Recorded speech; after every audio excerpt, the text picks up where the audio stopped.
Hello, good evening and welcome to Hot Edition on 3FM 92.7. It's live from our studio here at Adisawe Kanda in Accra.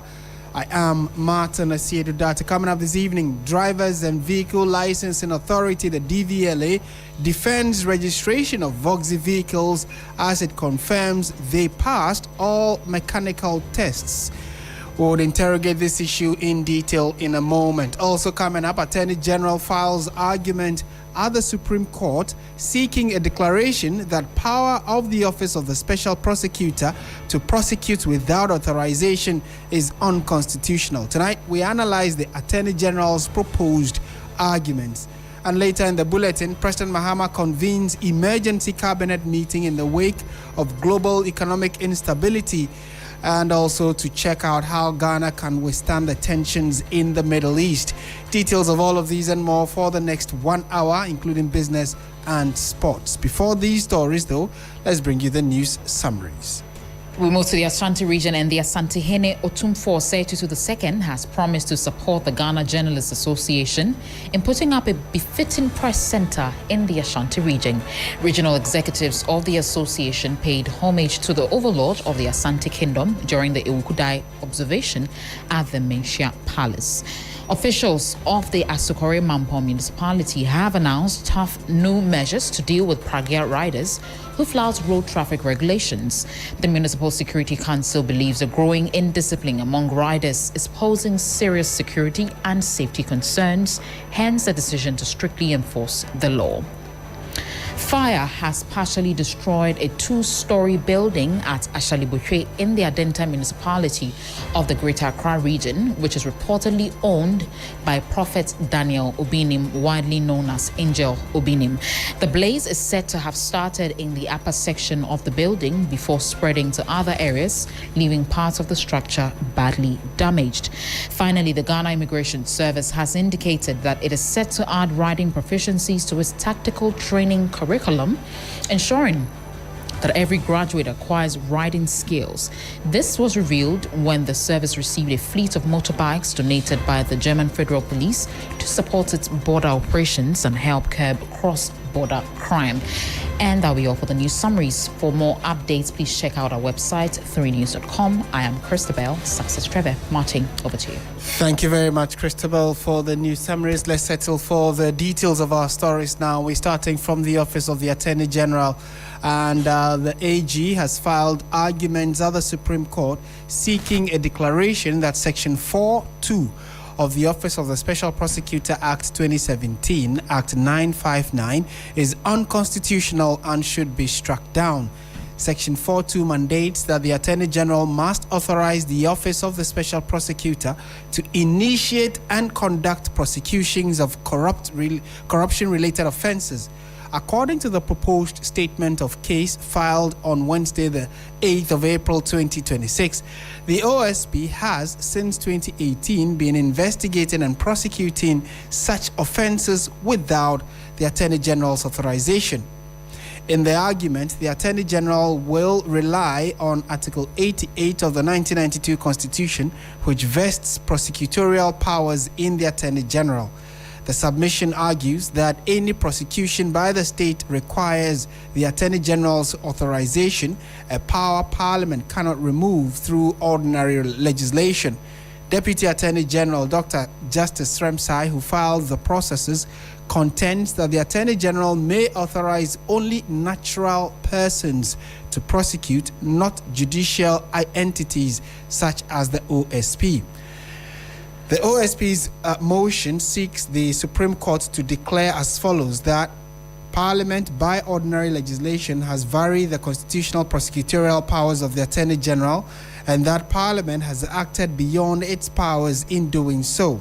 Summary of the Attorney General's arguments include the fact that they are seeking prosecutorial powers of the Republic should be vested solely in the Attorney General, or a reiteration of that particular position, and also that the OSP Act does not compel the Attorney General to authorize the OSP to prosecute offenses.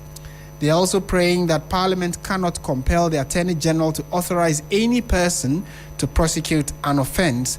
The OSP's Act varies the Attorney General's constitutional constitutionally protected prosecutorial powers, and that ordinary legislation cannot alter the prosecutorial powers vested in the Attorney General. Prosecutorial powers may not be delegated to a judicial or a juridical person. John Quayson will join us shortly to help us get a further legal understanding, or at least for the layman, what does this mean? And so the key issue really is that the Attorney General has gone to the Supreme Court and is seeking a declaration that Section 4.2 of the OSP's Act 2017 is unconstitutional and should be struck down. They are also asking that same Section 4.2 mandates the Attorney General must authorize the Office of the Special Prosecutor to initiate and conduct prosecutions of corruption-related offenses. According to the proposed statement of case filed on Wednesday, since 2018, the OSP has investigated and prosecuted such offenses without the AG's authorization. Let's go to the phone lines now. John Quayson is a constitutional lawyer and has joined us for more education on this. Mr. Quayson, good evening. Thank you for joining us on 3FM. Good evening, my brother. Yeah, so the Attorney General is in court and is relying on Article 88 of the Constitution. What does this article actually say about the prosecutorial authority of the Attorney General vis-a-vis the OSP? Okay, so thank you very much. For the benefit of your cherished listeners, most of whom might not have access to a copy of the Constitution readily. I don't know if you have it in front of you and you may want to read it. For everybody to read. I have it here. At the moment, I do not. Come again? At the moment, I do not have it in front of me. But so should I go ahead and read? Yes, please. You can go ahead and read it.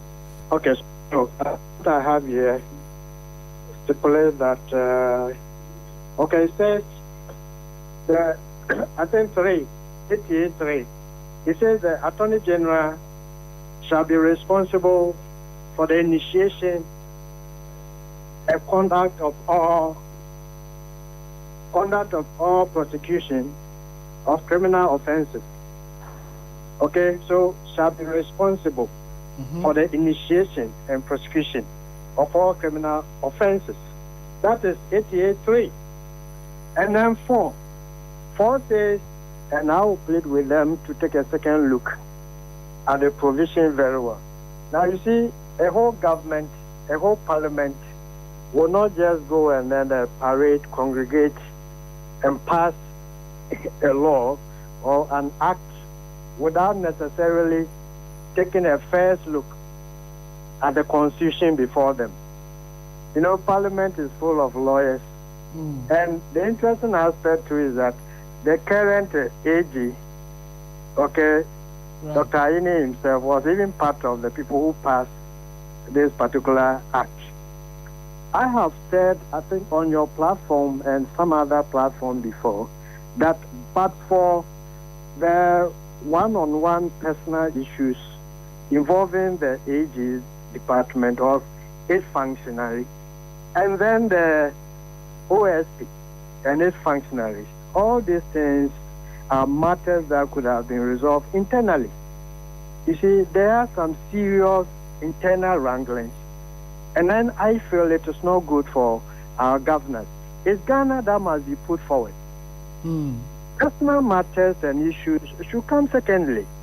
Otherwise, I don't really see the head and tail of the role the AG wants to play in this particular matter. Right, but the irony is that sorry for coming in. If we take it the back, case is okay. You go on. yes, Go ahead. let's take it back to 2016, 2017. Well, particularly 2017, when the OSP's Act was being debated in Parliament.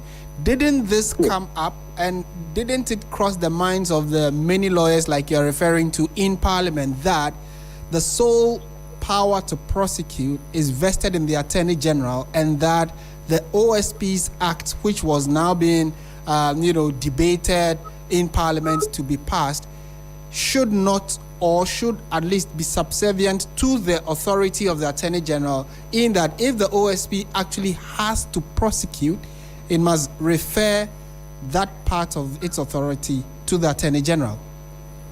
No, Could the it have slipped the Constitution is minds very of clear. Mm. There is 88.3 Right. and there's 88.4. The 88.4 is in two parts. Okay. You see, the first part of 88.4 says the AG is authorized for criminal prosecutions. The second part says, or, you see, or any person authorized in accordance to any law in Ghana. Any law there could be an act of parliament.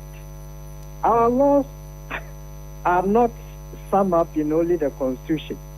We have sources of law in Ghana. Acts of parliament are also part of our laws.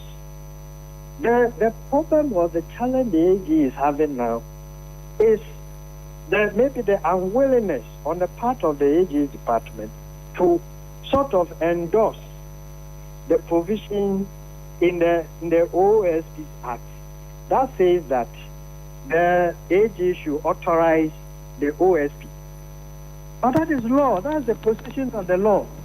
The law says the AG must authorize the OSP to do ABC.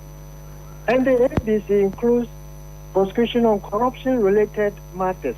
Mm-hmm. The function of the OSP are set out in clear terms. There is a reason why the government or parliament sought to enact a completely different act, you see, to augment or complement the already existing role of the Attorney General. Right. And that is why they have stipulated in it that when it comes to corruption-related matters, the AG should authorize. You see, Parliament were very smart. Mm-hmm. They didn't want to flout the Constitution. So they came rightfully under 88, Article 884, the second part of it. Mm. The first part says the AG should do it. The second part says or maybe I don't understand the meaning of or. Did you get it? I It get is there in plain words. Yes. Is it, and by even the or, it mentions some of the institutions Yes. that could be given such powers, like the Ghana Police Service and other public Exactly. officials. Yeah. Exactly. So I don't really, and that's why when we are addressing the issue, we should look at the background of the issue. The background is a direct confrontation between the AG's department and then the OSP's department. And to which the head of AG and the head of OSP are the main people at the center of this unwarranted battle. And I don't know why that is happening. Maybe the president or parliament should step in so that in the interest of government, both of them can come together. Right. So the irony, the other funny aspect too is that when an individual brings a case against the government must defend. But in this particular case, the Attorney General is rather supporting the individual who is having a case against the OSP. I mean, come to think of it, a government fighting with another government department in favor of an ordinary person. So where does this happen? It doesn't happen anywhere. So if I'm understanding government what you're at all saying, times should be one. Government at all times should be one. Certainly. So if I'm understanding what you're saying, it means that what should have happened was that the Attorney General should have rather to gone for interpretation and not to allow an individual to sue. Attorney General in this case is a defendant. So how can a defendant be fighting your own colleague defendant? And all of you are an establishment of government. Under the same state. It doesn't work out that way. But if it is the 88 they want to rely on, then the AG's department wrongfully interpreted the Constitution. But that's not what the Constitution is saying. The word is in plain language. It says the AG or any person, any other person. But is it also your understanding that the or any other person, and in the any other person category, we could also have the OSP also as an entity, because based on the argument, that is what the law is trying to say. It's trying to say. And okay. in the defense that I've seen the processes. Yeah. The defense AG sought to put out is neither here nor there. It says in the history of Ghana there hasn't been any OSP before, and all the prosecutorial powers were in the AG. I mean, the OSP was just established recently. Yes. So you can't even bring that in as an argument. So what is the legal understanding of, or the legal interpretation of what Justice Remsa is saying in the argument that they are pushing at the Supreme Court? He says that the Attorney General may authorize only natural persons to prosecute, not juridical entities such as the OSP. So, for any lawyer would how do you interpret that? Any lawyer would tell you that if they say person, we have natural person. You do get it. Mm-hmm. And then institutions are also persons. The Constitution never said natural persons. Okay. You get it. That's why I took time to read and pain to read specific words of that. Yes. Okay. And like I'm saying, the background of this whole suit is very, very important for us to understand the whole thing. Okay. It's the internal wrangling. If you take out the internal wrangling, there's really no problem at all. Right. Parliament is full of renowned lawyers and so on and so forth. And when this thing came up, if there was really a problem with it, a renowned lawyer in the spec of Honorable Martin Amidu, himself the first OSP, would have taken the matter up as unconstitutional. Right. And he wouldn't even accept the position to be there. Okay. So there's actually nothing wrong in the light of the constitutional provision as espoused in Article 88(4), the second part. Right. Okay. Mr. Kwesi, thank you so much for the clarity you have brought to this, or the other perspectives you have shared on this argument. We'll see how the Supreme Court interpretation will be in the coming days. Thank you for your time, as always. Thank you too, my brother. And you heard John Kwesi, a constitutional lawyer and private legal practitioner as well. And for those of you who are listening, you can also let us know what you make of what exactly the Attorney General is seeking, the kind of interpretation they are seeking at the Supreme Court. Do let us know what your thoughts are in the comment section. Just look for 3FM 92.7 on Facebook and on YouTube and be a part of the general national conversation. We're going to the office of the president now, and cabinet is expected to meet, is currently expected to be in a meeting to consider measures aimed at cushioning Ghanaians from the impact of rising fuel prices, largely driven by the ongoing tensions in the Middle East. The recent escalation involving the United States, Israel, and Iran has pushed up global crude oil prices, triggering fuel price hikes locally.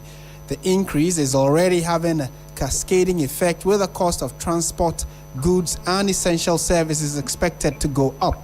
Government is therefore seeking immediate interventions to ease the burden on both households and businesses as fuel costs continue to climb. The meeting is expected, among other things, to outline practical steps to subsidize or stabilize fuel prices and mitigate its impact on the broader economy. This comes after assurances from the international ratings agency Fitch and President John Dramani Mahama, who last week indicated that Ghana's economy remains resilient enough to withstand shocks from rising crude prices. Komla Kluche is our presidential affairs correspondent. He's joined us from the office of the president. Let's find out if the meeting is currently underway and what is likely to be the outcome. What is he gleaning? Komla, good evening. Thank you for joining us on 3FM. Has the meeting commenced? What are you picking up? Meeting commenced at exactly 3 p.m. and is currently ongoing. I mean, our sources within unconfirmed though is giving the indication that the meeting is yet to conclude, but shortly after that, the government will be releasing a statement, and the Minister for Government Communication likely to speak to it. There is likely to be a reprieve for Ghanaians, because of the exigency of time and also the pressures that this is likely to put on the ordinary Ghanaian. As to the form it's going to take is what we are yet to get though. But it is appearing that after the meeting, Ghanaians are going to get a reprieve following the meeting, which the president himself did indicate early on that the economy is able to withstand all the shocks and all the pressures as they've been able to come out of the doldrums, even though not fully out yet, but at least it's, with what has been done by the current administration, it would be able to withstand the shocks. And so the information we're getting from our sources within that indicates that there would be some reprieve for Ghanaians. As to what form it will take is what we have to wait for to get from official sources within. And usually, so we know that the cabinet meeting is currently ongoing, like you have indicated. The president himself is there. How is it likely to be? What should the expectation be? Like you're indicating, is likely to be a reprieve. The form we do not know, but the body language from those that are at this meeting is looking positive, and that there's a likelihood to be that government may absorb the current increments globally, or probably spread it out in a way, but the final outcome will be given to us after the cabinet meeting, right? The composition of the build-up is such that there are some amounts that the government can take up in terms of probably the taxes and all that. Don't forget the imposition of the 1 cedi tax itself, which had an expiry.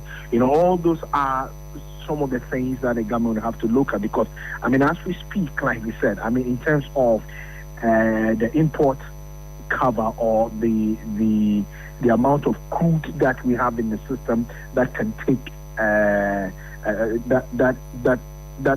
that the government can fall on in terms of a relief. There's quite a number in terms of weeks of supply of storage that is there. But the most important thing has to do with whether the composition of the prices, what exactly it is that government will do in terms of probably a suspension of maybe parts of the levy and all that. There's been a series of arguments regarding it. But as we speak, that meeting would look at all the possibilities. First of what it is that the government will do to cushion Ghanaians and then also lessen the burden in terms of the pricing. But from what it is our sources within are telling us, that reprieve will come. The form is what we are not yet being told. But after that meeting, there will be an official communication with respect to it. But as we speak, the meeting has not concluded. They are still in it. The Minister for Finance is in there. The Minister for Energy is also in there. These are two key individuals who are right in there and will have to look at it. The Minister for Finance will also have to be looking at his books, while the Minister of Energy will also have to be looking at what the modalities are. All of these they will have to look at, and then we'll be able to come out with what would be commensurate with what government itself will have to absorb, which will turn a reprieve for Ghanaians. But like I did say, it's most likely, and from our sources within, unconfirmed though, tells us that yes, it's most likely that shortly after that meeting, when the communication is given, it will be to the benefit of Ghanaians as we speak. Komla, thank you for that update from the Office of the President. Komla Kluche is our Presidential Affairs Correspondent, updating us on the cabinet meeting, which is currently ongoing as government thinks through how they can support Ghanaians, especially with the background of what's happening in the Middle East and its impact on crude prices. We all are waiting to see what the outcome of that meeting will be. But let's speak to the the Chief Executive Officer of Dalex Finance, Mr. Joe Jackson. Mr. Jackson, a very good evening to you. Thank you for joining us on 3FM. Good evening, and hello to your listeners and to my colleagues from Dalex Finance. Right. What are your personal expectations or your permutations are expected out of the meeting? We know that government promised that they were going to do something about the potential increase in fuel prices, but what is your reading of what's going on and what we should be expecting? Okay, now there's been a lot of noise rising to a crescendo and led by the opposition or minority group in parliament that seems to say we should take up the taxes to provide some relief. Now, that seems to be the most obvious thing to do, simply because prices have gone high, there'll be pressure on the regular Ghanaian, so let's take off the taxes. But the challenge I have with that is, first of all, we have not reached crisis level yet. The fuel price has gone up, but in times past, it's been higher than it is now. In our very recent future. And so we shouldn't overreact to this perceived impending fuel shock. Providing across the board subsidies, either by taking taxes off or subsidizing the price of fuel, may not really be the right thing to do. Every single cent that is in that taxes has been allocated to a particular reason. We have the issue to do with our energy sector debt. And because of that, the 1 cedi was added, what we call the D-levy. Now, it's easy to say, take that off. But if the energy sector debt starts to build up again, who pays the price in the long term? The reason why we have all enjoyed this period of stability in inflation, stability in the cedi dollar value, stability in prices, etc., is simply because the government has been disciplined about its expenses and has reined in expenses to stay within its revenue. If you cut revenue, what's going to happen? Does it mean that we are not going to ask this government to deliver on some of the promises that are being made? And removing taxes is a regressive thing to do. A blanket reduction in the subsidy will actually benefit the rich more than the poor, because their consumption of fuel is higher. I would say, under the circumstances, let's be extremely cautious about taking off any taxes. Rather, for those who are most vulnerable, let's put a set of reliefs in place for them. The biggest challenge we have is food prices, because the cost of logistics, the cost of transport is up to 40% of anything we eat, be it locally produced or from outside. If it's locally produced, it's the cost of farm gate to the market. If it's foreign, it's the cost of the increasing cost of a container and shipment and insurance costs. Any which way, it will hit us hard. Let's have a logistics task force that will try to overcome the challenges of the farm gate to market issues we have, to make sure that whatever we are producing in this country gets to the market as cheaply as possible. Those are the kind of interventions that I would pray would come, not a blanket interference in the market signaling. You see, when you remove the cost, when you reduce the cost of fuel from what the world prices, it distorts things, because we don't take the right decisions based on the right and full cost of products. It distorts things. It makes things cheaper than they should be. And ultimately, it will come back and haunt us. There is some pain that we all have to bear. Let us take it. It's a global pain. You go to other jurisdictions, they are rationing fuel already. You go to other jurisdictions, teachers, students, civil servants are being asked to stay home and off the roads and transport facilities for a number of days a week. Right. As we stand, we are blessed. Nothing like that has happened yet. But this blessing is based on discipline. The discipline in the way we spend the money. Let's keep that discipline. We've got renewed support of the investor committee in investing in Ghana. Look at the bonds the successful 7-year bond that was issued. Let's not destroy that. Let's not destroy any of the gains we've had by overreacting to this issue.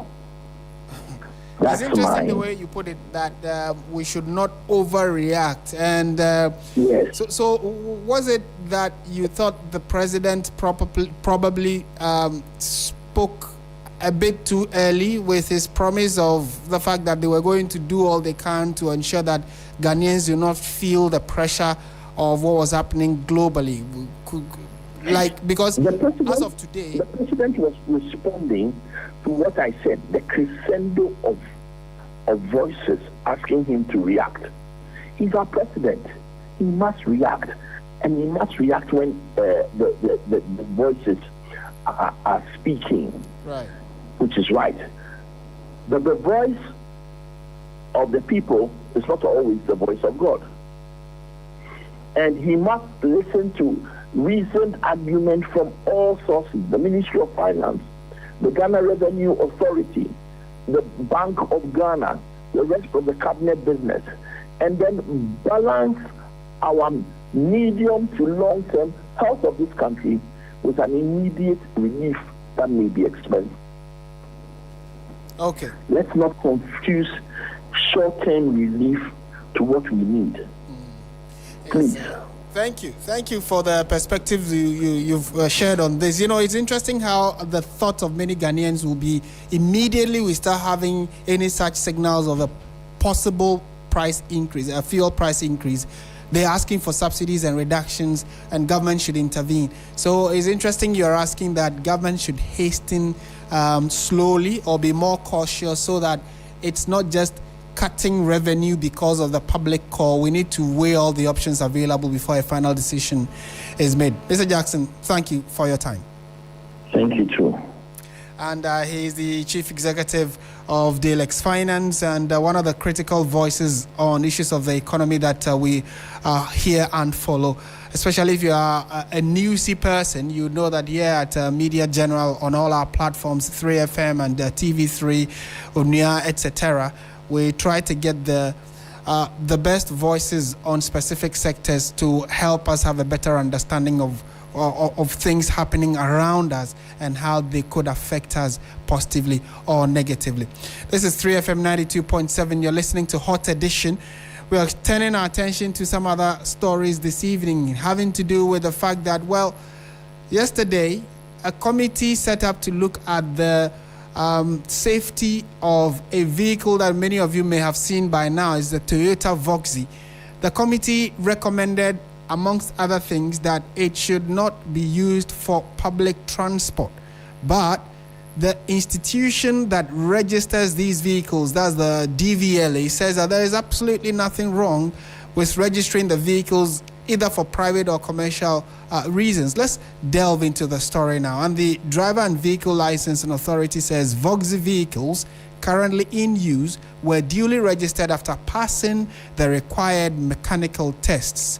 This comes in response to concerns raised by the National Road Safety Authority, whose technical working group flagged issues including the unlawful conversion of some vehicles from right-hand drive to left-hand drive.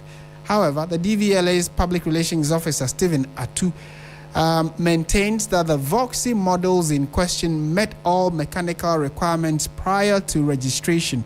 He also emphasized that registering a vehicle for commercial use does not automatically permitted to operate over long distances or nationwide routes. Let's listen to this argument being put forward.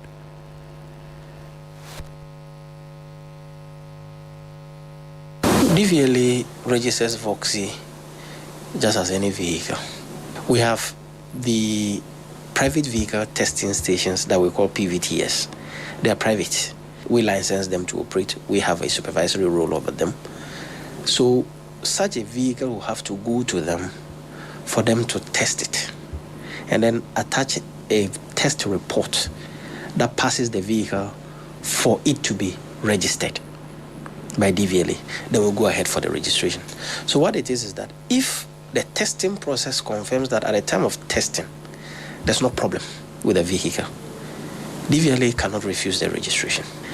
But for DVLA, a vehicle would be registered at the authority once it meets the condition for registration. So if a vehicle comes to us and is a left-hand vehicle, obviously you cannot refuse the registration. If a person is even allowed to bring in a vehicle that is right-hand to convert into a left-hand, what are the standards that are used to measure for that conversion? So that if there are standards, then you can measure against those standards. In the absence of it, anybody does anything, then it becomes a public safety concern, and then we react to it. But if, as a country, we want to act proactively, then we need to define all of these standards so that in the first place, even if it's not allowed to be brought in, it doesn't come at all. Registering a vehicle for commercial purpose does not mean that you can run it across the country. That's one point we need to understand. We have taxis in Accra here. They all bear yellow license plates. The registration for commercial allows you to charge a commercial fare to pick passenger and take payment or reward for it. That is what it means. So that distinctions need to be put in place so that giving you a yellow license plate is not a license that you can use it for commercial purposes on a long distance journey. If you are operating unlawfully, it's different from the vehicle itself being lawful or unlawful. Like I raised the point, if the national decision is that they shouldn't come in, then entering here already on that account is unlawful. We take it from that point of view. If it is the conversion that is not allowed without any supervision, with a standardized, maybe vehicle conversion center developed for the purpose, and somebody does it and that becomes unlawful, then we can look at, so for registration cannot be unlawful. I told you that for us, once the measurement and the testing certifies that the mechanical requirement you need to be on the road has been met, you are good. And if the nation decides that that is where we are going, it means that you can't even present that vehicle before DVLA. So we must take sentiments of individuals have invested their money into bringing in these vehicles, but they should understand the fact that using a vehicle commercial does not necessarily mean that it only becomes commercial if you drive on a long distance. People drive taxis in Ghana, Accra, in Kumasi, Takoradi, who they drive within town. And driving a long distance comes with it a higher risk of fatigue and accident as against driving intra-city.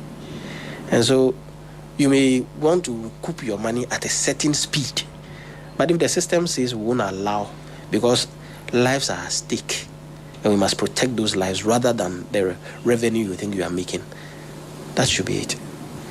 If it's a policy decision, it comes from the ministry. And whatever is decided through that policy conversation, which will be a national conversation that will be had, if that directive is given by the ministry on how to classify and regard these class of vehicles, DVLA will abide. And that's the voice of Stephen Atu, who is the public relations officer of the DVLA. And what do you make of the assertions where they seem to have a different position regarding the use of the Voxy vehicles for public transport. He has shared his thoughts. Yours, we would also be happy to hear it, so do share it with us in the comment section. Away from that, the Office of the Special Prosecutor can now formally serve former Finance Minister Ken Ofori-Atta with criminal summons, albeit in the U.S., in the corruption-related charges filed against him in Ghanaian courts. That was after Ken Ofori-Atta was released from ICE detention pending hearing on his deportation. Enyonam Haliga has details over the action which could prove a novelty.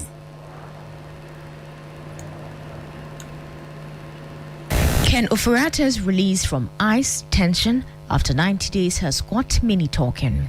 Ghana's former finance minister, despite being on bail, is not a free man. While he pushes to regularize his stay in the United States, authorities are seeking to deport him for overstaying his visa. With the decision pending until April 27, officials of the Special Prosecutor and the Attorney General have the opportunity to serve him with criminal summons over his pending case in Ghanaian courts. Thankfully, today, in consonance with due process and the rule of law, Kenneth Ofori-Atta has been released and is rejoined with the public. The proceedings in the ICE court stand separate and distinct from the extradition request. The ICE matter is a purely administrative immigration matter. He had applied for an adjustment of his immigration status. So ICE proceedings or hearings have nothing in common with the extradition request. The extradition request, so far as I can understand, thus far, is supposed to be pending. Ghana formally filed extradition processes with their U.S. counterpart seeking the return of Ken Ofori-Atta in December 2025. Interestingly, however, the extradition request was not availed to the judge in the deportation case by the U.S. attorney, prompting concerns about the viability of the request. That he's been released is a bad sign because not at a point we're told that the extradition proceedings have begun. So, if extradition proceedings have begun and the person is released, that's a bad sign, extremely bad sign, because it's not easy to get bail when a person is facing extradition proceedings. With the concerns yet to be cleared, the fixed date of focus is April 27, 2026. The date will determine if Ken Ofori-Atta will be deported.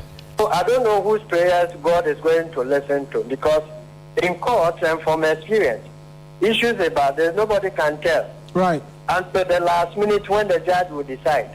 So if Honorable Ken Ofori-Atta is not lucky, and on the 27th, the American government says, yes, you are in breach of our laws, we are not going to give you a second chance. You must be deported. Then immediately, you have to be brought back. And that will indirectly favor the government of Ghana, because they also all they need is for him to be present in this country. The onus now lies with the Office of the Special Prosecutor to navigate international legal channels, highlighting the challenges of serving criminal summons across borders and ensuring cooperation under the treaty law. For now, the former Finance Minister Kenneth Ofori-Atta remains free in the United States, but with his passport seized and legal battles ongoing, the race to bring him to justice is far from over. And that's a report put together by Enyonam Haliga, giving us better or at least detailed understanding of the next few steps expected by the Attorney General in the extradition process for Ken Ofori-Atta to be brought into the jurisdiction to stand trial, because the OSP has leveled a number of charges against him. But because he was in the U.S. and had been arrested by ICE agents for overstaying his visa, it looked as though the charges leveled against him had to be stayed for some time. But now that he's been released, we'll see what the coming days hold. This is 3FM 92.7. You're listening to Hot Edition. Let's go to other stories now. The National Identification Authority Division of the Public Service Workers Union has expressed grave concern over delays in the processing and transmission of staff migration reports, warning of a possible industrial crisis if the situation is not resolved immediately. The workers say the final report of the staff migration exercise, which commenced in December 2024, was submitted to the Ministry of Finance in January 2026, but no action has been taken yet. In a statement, the staff further accused the Finance Ministry of not taking any definitive action to approve and transmit same to the Controller and Accountant General's Department. Let's speak now to Francis Bangfudeme, who is the divisional chairman of the Public Sector Workers Union of the TUC. A very good evening to you, sir. Thank you for joining us on 3FM. Good evening, and thank you for having me. And I say good evening to all our cherished listeners as well. Right. How long has this staff migration been pending? Okay, so it's important I put things into proper perspective for listeners to be able to appreciate where we are coming from. Dated back in November 2024, about 80% of the staff population were due for promotion.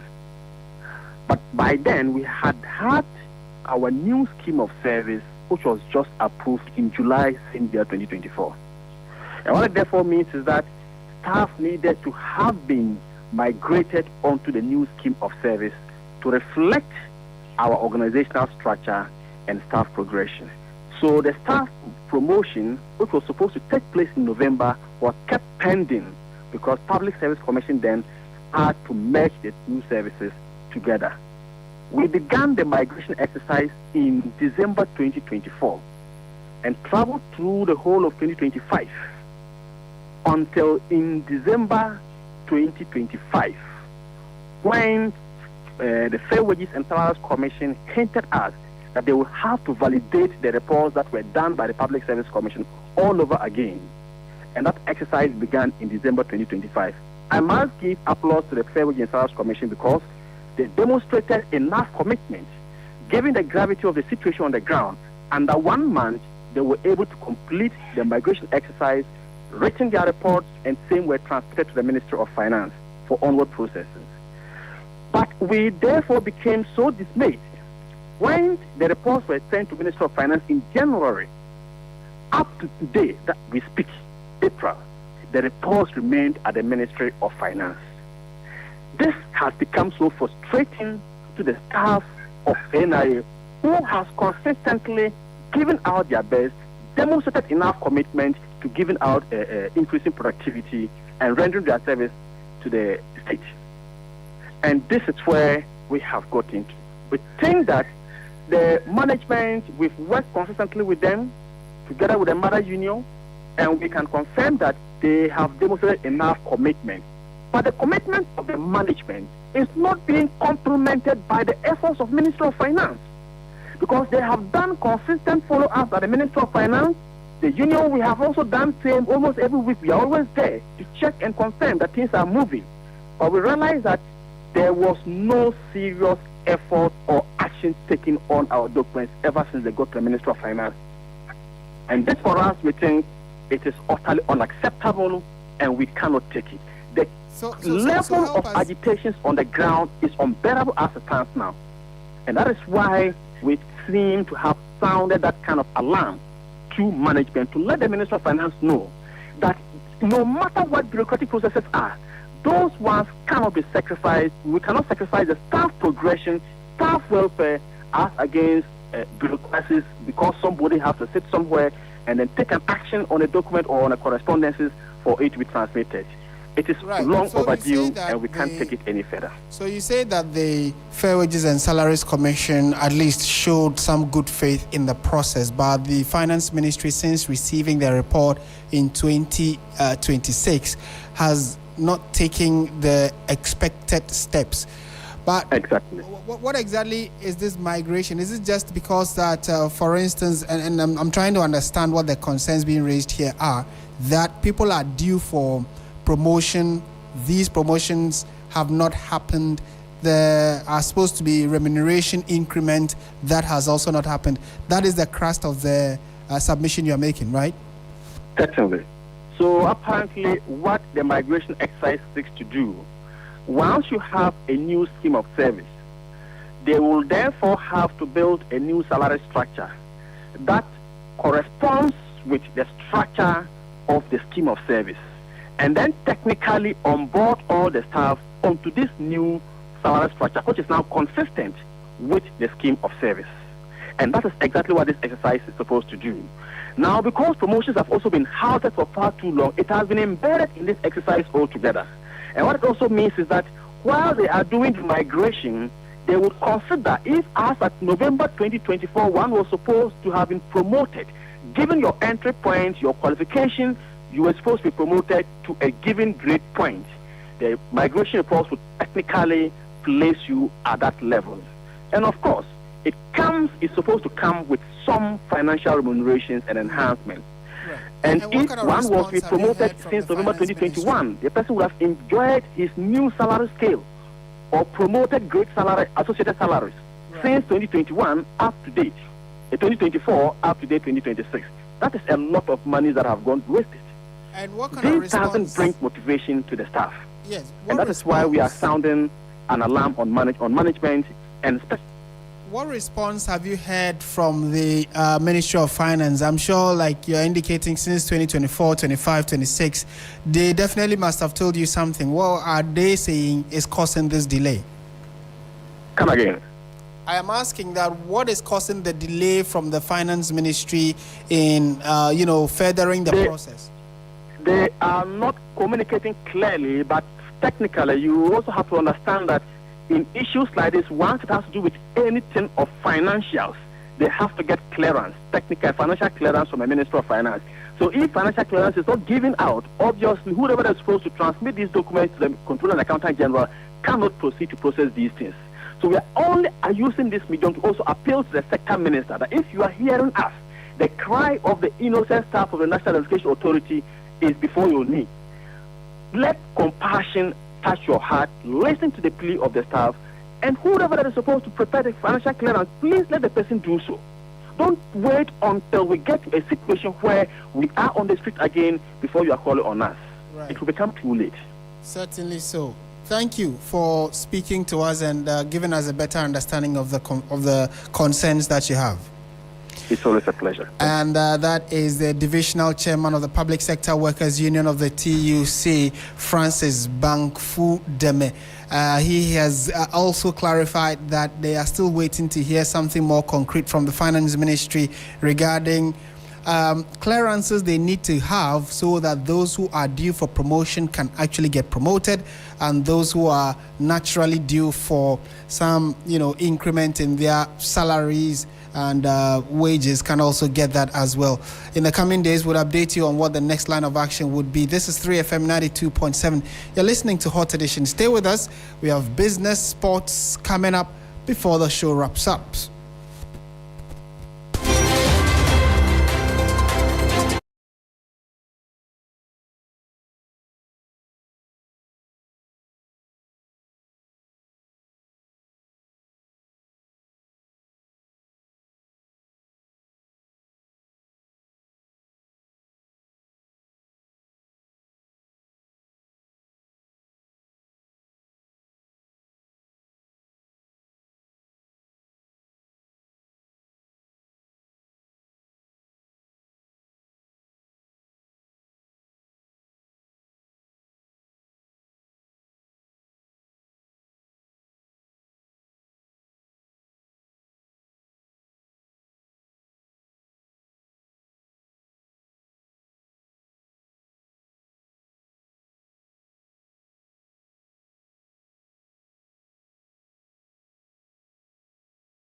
You're still listening to 3FM 92.7. It is Hot Edition, and you would recall that in sports, the big news currently is that Ghana is still on the hunt for a new coach who would first of all try to stabilize the Black Stars and take them to the World Cup in the United States, Canada, and Mexico.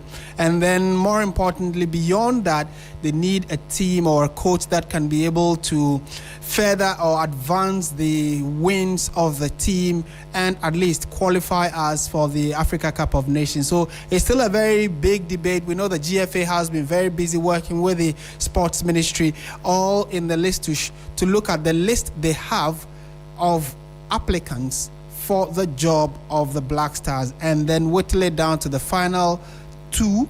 So in the coming days, we are very likely to get to know who would be the next Black Stars coach. We would update you here on 3FM 92.7. And on the back of that, we bring Hot Edition to an end. Thank you very much for listening. My name is Martin Asiedu-Dartey. Bye for now.